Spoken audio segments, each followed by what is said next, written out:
Baik, Bismillahirrahmanirrahim. Assalamualaikum warahmatullahi wabarakatuh. Perkenalkan, nama saya Muhammad Rafli dari kelas Blended, dan di video ini saya akan sedikit menjelaskan struktur direktori Linux. Root dilambangkan dengan garis miring. Root directory adalah akar dari struktur sistem file Linux. Semua direktori dan file di sistem dapat dilacak kembali ke direktori ini. Ini merupakan tempat di mana partisipasi dan perangkat penyimpanan lainnya dihubungkan. Contohnya itu seperti ini. Berisi informasi tentang akun pengguna. Ini termasuk username, user ID, group ID, direktori rumah, dan shell default. Informasi ini digunakan oleh sistem untuk mengatur akses dan hak pengguna.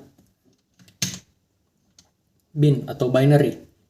Bin berisi executable atau program yang diperlukan untuk menjalankan perintah dasar sistem.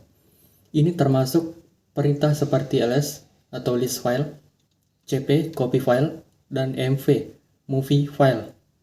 Direktori ini penting untuk fungsi dasar sistem, dan binary di sini umumnya dapat diakses oleh semua pengguna. Contohnya itu bin _ls. Ini adalah binary executable dari perintah ls yang digunakan untuk menyampaikan dasar file dan direktori dalam sebuah lokasi. Binary ini esensial untuk menjalankan perintah dasar di terminal. Sbin atau sistem binary. Hampir sama seperti sebelumnya, tetapi ini berisi binary executable yang digunakan oleh administrator sistem untuk tugas pemeliharaan dan konfigurasi sistem. Perintah-perintah seperti ifconfig atau konfigurasi antara muka jaringan dan fdisk atau partisi disk dapat ditentukan di sini. Hak akses untuk binary di Sbin ini seringkali dibatasi hanya untuk administrator. Contohnya itu Sbin _ifconfig.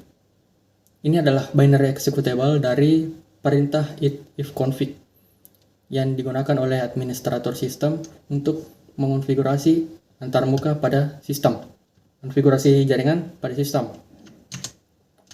Home berisi direktori rumah masing-masing pengguna, misalnya home _Andi, home _Budi, dan home _Dini. Adalah rumah untuk pengguna Andi, Budi, dan Dini. Di dalam direktori rumah, setiap pengguna memiliki kontrol penuh atas file dan direktori mereka sendiri. Ini adalah lokasi standar untuk menyimpan file pribadi, dokumen, dan konfigurasi pengguna. Contohnya itu home _Andi _documents. Ini adalah direktori rumah untuk pengguna Andi. Di dalamnya, Andi dapat menyimpan dokumen pribadi, gambar, atau file-file lainnya sesuai dengan kebutuhannya. USR atau Unit System Resource.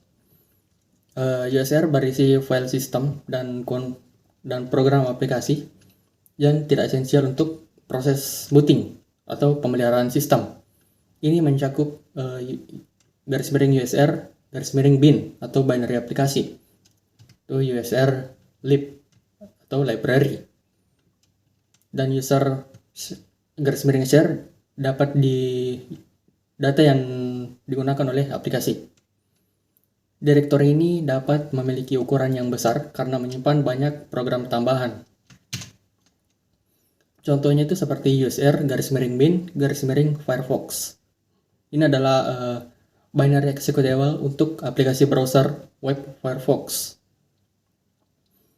Direktori user ini menyimpan program-program aplikasi yang tidak esensial untuk booting, tetapi sangat berguna bagi pengguna. OPT atau optional. Digunakan untuk menginstal perangkat lunak tambahan yang tidak disertakan dalam distribusi standar sistem operasi. Program-program diinstal di sini sering memiliki struktur direktori sendiri agar tidak bercampur dengan instalasi sistem inti. Contohnya itu OPT _Google _Chrome. Ini adalah lokasi instalasi untuk browser Chrome yang diinstal secara opsional. Program-program di OPT ini seringkali memiliki struktur direktori mereka sendiri. Root adalah rumah bagi pengguna root atau administrator sistem. Ketika root masuk, direktori rumahnya adalah _root. Ini sering digunakan untuk menyimpan file konfigurasi khusus dan skrip administratif. Contohnya itu root _script _admin_script.sh. Ini adalah script shell yang disimpan di direktori rumah pengguna root. Administrator sistem dapat menyimpan skrip dan file konfigurasi di sini. TMP adalah direktori yang digunakan untuk menyimpan file sementara dan dapat diakses oleh semua pengguna. File-file di sini sering dihapus saat sistem boot ulang. Ini adalah tempat yang umumnya digunakan oleh program untuk menyimpan data sementara. Contohnya itu tmp_file.txt.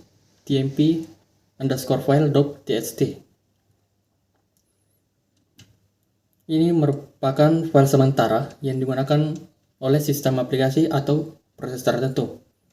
File di sini dapat dihapus secara otomatis setelah reboot, etc. atau etc. Berisi file konfigurasi sistem dan skrip yang mengatur berbagai aspek sistem. File-file di sini mengendalikan pengaturan jaringan, etc_network, layanan, etc_init.d, dan aplikasi tertentu. Administrator seringkali mengedit file di sini untuk mengonfigurasi sistem. Contoh etc_network, etc_network_interface. Ini adalah file konfigurasi jaringan administrator yang mengonfigurasi antarmuka jaringan, IP address, dan parameter jaringan lainnya di sini.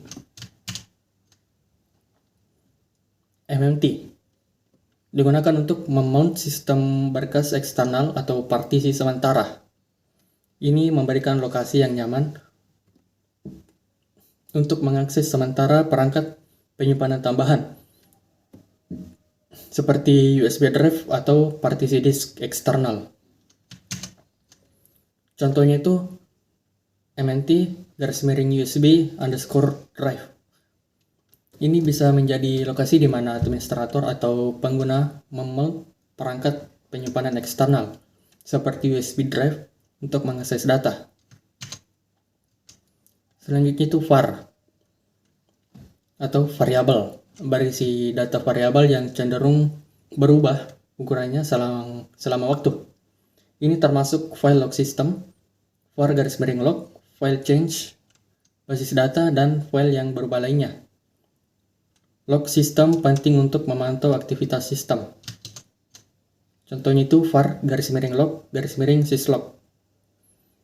Ini adalah file log system yang mencatat peristiwa sistem. Log ini penting untuk memantau aktivitas sistem dan menemukan potensi masalah. Selanjutnya itu boot. Boot berisi file yang diperlukan untuk booting sistem. Ini mencangkup kernel Linux yang merupakan inti dari sistem operasi. Dan konfigurasi bootloader seperti group. File di sini diperlukan pada tahap awal booting. Contohnya itu seperti ini. Ini diperlukan untuk proses booting. Contoh seperti ini adalah kernel Linux yang digunakan saat sistem boot. Setiap direktori dalam struktur sistem file Linux ini memiliki peran dan fungsi yang unik, memberikan landasan yang kokoh untuk manajemen file, konfigurasi sistem, dan operasi harian lainnya. Struktur ini mencerminkan desain sistem operasi yang kuat dan modular.